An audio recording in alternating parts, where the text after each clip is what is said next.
Okay, so real talk. You know pandas? Big, black, white, sits around eating bamboo. Looks like it's perpetually disappointed in you. Cool. Love that guy. But today, we're not talking about him. We're gonna be talking about his cousin.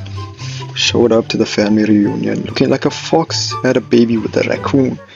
Then that baby joined a glam rock band. Ladies and gentlemen, the red panda.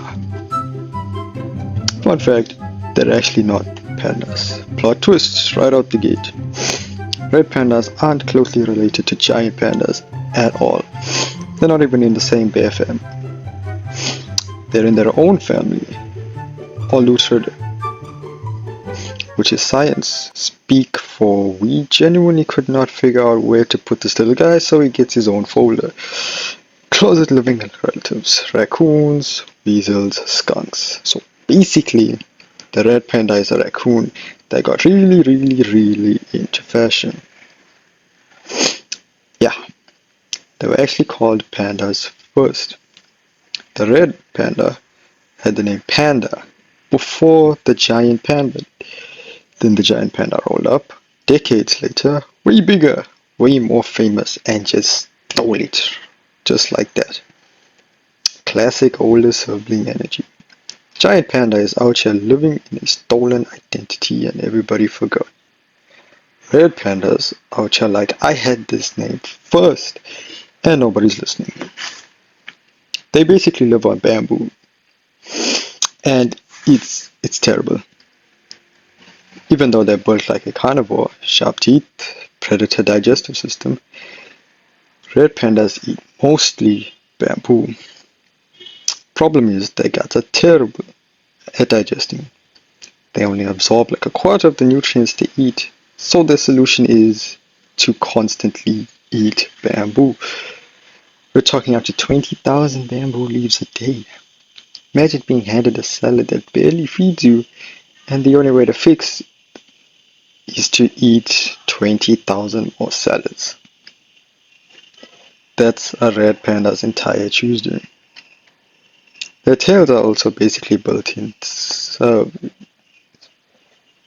that big fluffy striped tail isn't just for looks. Although incredible look, 10 out of 10. It's for balance while climbing. And when it gets cold, obviously. They literally wrap themselves around it like a blanket and tuck their face into it. They basically invented the pull the hoodie over your face and pretend the world doesn't exist move before humans. Mad respect. They also have a fake thumb. Like giant pandas, red pandas have a false thumb. It's actually an extended wrist bone that helps them grip bamboo. It's basically nature going, hey, you need an opposable thumb, but I already used up all my thumb budget on this project. Here's a wrist bone, make it work. And they do make it work. Crazy. Little raccoon, fox, weasel guy just casually holding his snack like he's got fingers. Icon behavior. When threatened, they stand up like tiny little boxes. Red pandas are mostly quiet and chill, but if something does threaten them, they'll rear up on their back legs, arms wide out, trying to look bigger. Which, for an animal that maxes out at around 12 pounds, is objectively the least intimidating threat display in the entire animal kingdom. It's giving a toddler who just learned what fighting is. It's adorable. It's not scary though.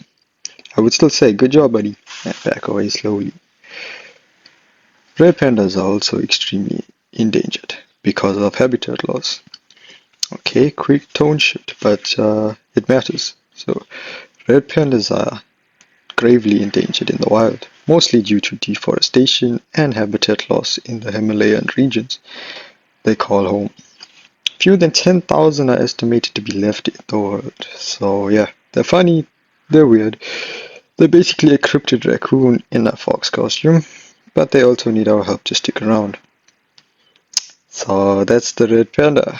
Not a panda, stole its own name back, terrible at digesting its own diet, wears its tail like a scarf, has a fake thumb, throws hands like a confused toddler, and honestly deserves more Netflix documentaries than it currently has.